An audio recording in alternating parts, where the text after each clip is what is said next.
Sim, Caio. Aí você leu agora mais cedo, falando da questão da arrogância, né? Isso. Você leu Mateus 25, foi? Dali foi da omissão homicida, Da omissão né? homicida. Que acaba, que também acontece por causa de supremacismos. O indivíduo diz, não, isso aí não tem nada a ver comigo. Eu não estou devendo nada para a história. Isso. O pessoal que paga em dia seus É. impostos. Pois então, no contexto de Mateus 25, Caio, 31, ele escreveu na hora que você estava lendo. Então podemos entender que a salvação pode ser perdida? Não, a questão não é essa, não. O Jesus nunca lida com essas categorias. Salvação não é algo para a gente bater no peito e dizer que nós não a perderemos, e nem é nada para a gente brincar de perder todo dia. A salvação não tem que ser uma angústia existencial para mim. Salvação tem que ser um modo de desenvolvimento.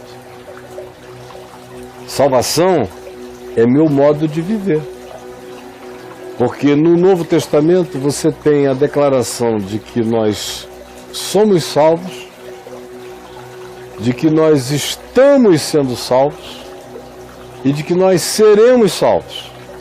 As três coisas estão presentes, por exemplo, nas cartas de Paulo. A salvação que já aconteceu, está feita em Cristo Jesus, está consumada. É o tá consumado, ok. Tem, desenvolvei a vossa salvação com temor e tremor, que é um desenvolvimento, é uma maturação, é um crescimento. Certo. Ou seja, eu só posso entrar nesse crescimento quando a certeza de que em Cristo tudo foi feito e consumado se estabelece em mim. Quando aquela segurança se planta em mim, eu olho para cima e tenho paz com Deus por meio de nosso Senhor Jesus Cristo, porque Ele foi o pacificador dessa relação, não fui eu. Está feito. Aí então eu começo a desenvolver a salvação, porque a palavra salvação tem um vínculo íntimo com saúde. Saúde, salvação e saúde são praticamente sinônimos nos 4 evangelhos. Quando Jesus diz a tua fé te salvou, é a tua fé te curou. Quando ele diz a tua fé te curou, ele está dizendo que a tua fé te salvou. Agora, quando Jesus fala de salvação, no contexto do evangelho, tem salvação que é um socorro imediato, que foi uma cura, que foi um livramento. Diferentemente de quando ele diz na casa de Zaqueu, hoje entrou salvação nessa casa. Entrou significando o quê?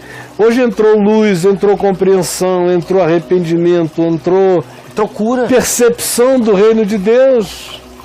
Sim. Entrou salvação na tua casa. Ou quando ele chega e diz para o ladrão que está morrendo ao lado dele, hoje mesmo estarás comigo no paraíso, ele declara para o cara que o cara está salvo, que o cara desenvolveu a salvação, porque olha só a viagem que o cara fez na declaração que trouxe ao outro crucificado e que blasfemava. Tu nem ao menos temes a Deus estando sob igual sentença. O cara foi lá para Filipenses 2, antes de Paulo ter escrito, ou nascido para escrever. Tu nem ao menos temes a Deus, Jesus é Deus, estando sob a sentença de Deus, Ele se fez pecado por nós. Tu nem ao menos temes a Deus, estando sob igual sentença, nós, na verdade, com justiça, que é tudo que Romanos diz, se eu não admito o meu pecado, eu não recebo graça. A graça só é apropriada quando eu sei que eu preciso dela e não tenho o que oferecer em troca, deixa de ser uma barganha. Nós, na verdade, com justiça, porque estamos pagando o que os nossos atos merecem. Um cara sem nenhuma autopiedade, arrependido, porque o verdadeiro arrependimento tira a autopiedade, aceita a punição nos termos da justiça imediata e humana, reconhece que não tem nada anômalo naquela execução, mas assim mesmo transcende e diz, Senhor Jesus, lembra-te de mim quando vieres no teu reino. Aí Jesus diz para esse cara hoje mesmo estarás comigo no paraíso. Então foi um cara que creu, foi um cara que subitamente se desenvolveu numa compreensão que tem gente aqui que passou a vida inteira humana na Terra, dentro de igreja, e não compreendeu até hoje, e que se assentou nos lugares celestiais em Cristo Jesus, nosso Senhor. Evangélico é que vive essa mania de pensar que viver essa obsessão de estou salvo, será que eu estou salvo ou não estou salvo?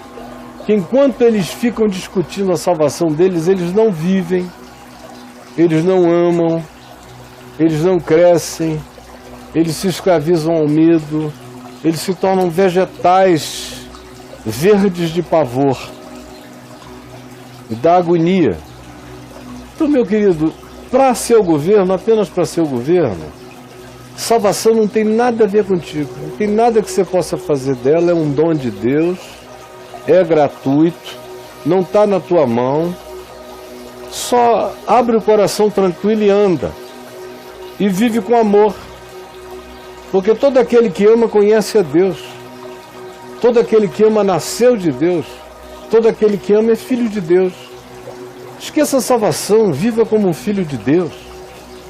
Porque o resto, essa preocupação com salvação, acaba em doutrinação, em sistematização doutrinária e em muito nervosismo mental, que acaba sendo um paralisante cotidiano na existência, coloca muita gente hospitalizada com essa angústia de perda de salvação, de medo, as emoções ficam misturadas, são pessoas que só se sabem salvas quando se sentem bem, quando estão se sentindo mal, acham que perderam a salvação. São salvações emocionais e sentimentais, essas que são ensinadas a vocês. Então são verdadeiras propostas de enlouquecimento emocional quando o indivíduo aceita viver do jeito que você está me perguntando. E eu não vou nem te responder, porque é uma coisa tão já respondida, eu acabei de te responder de novo, e apenas pergunta ali para o meu portal, pergunta lá, já perguntou, Caio, a gente pode perder a salvação? Sim, a gente pergunta para o Robocaio, porque ele não cansa. O homem Caio tá cansado de responder as mesmas coisas. Se conseguirem isso aí, ó, 177. Caio, eu posso perder a salvação? Isso, eu coloquei uma frase um pouco diferente, coloquei, podemos perder a salvação? 307. Vai lá, tá cheio, meu filhinho, tá bom? Tem uma curiosa também aqui.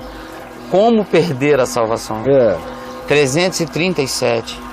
Ou então escreva, se você quiser, você que tá nervoso, é fácil perder a salvação? Isso, vou colocar aqui. É fácil. Porque para crente basta entrar na bilheteria com cinema errado, filme errado, com cena erótica, ele já perdeu a salvação. 82. 82. E é curioso que só tem texto, ó, não tem vídeo. Está com dúvidas? Pergunte ao Robocaio. Mas que bonitinho. Você é Eduardo, é? Eduardo é ótimo. Maravilha. Bonitinho, tá bom? Bonitinho. Vamos lá. O que não significa também que o outro lá, o mau, o ladrão, né, entre aspas, não achou o momento dele, né? Não, só não está descrito, né? A gente não só sabe. não está narrado. Não significa. Como aquele ali do cara que a gente diz que foi para o céu com Jesus, a gente só sabe porque foi narrado. Se não tivesse sido narrado, se a gente tivesse só a visão de longe dos três pregados, quando um cara falou com Jesus, a gente podia pensar o que quisesse quando o primeiro falou. Quando o outro respondeu, podíamos pensar o que quiséssemos. Eu tenho aí umas 4, 5 pregações no curso da vida, exatamente sobre isso. Sobre essa cena. O que teriam falado, ou o que teríamos pensado acerca das três cruzes se não tivesse havido aquela narrativa. Aí eu criei vários cenários.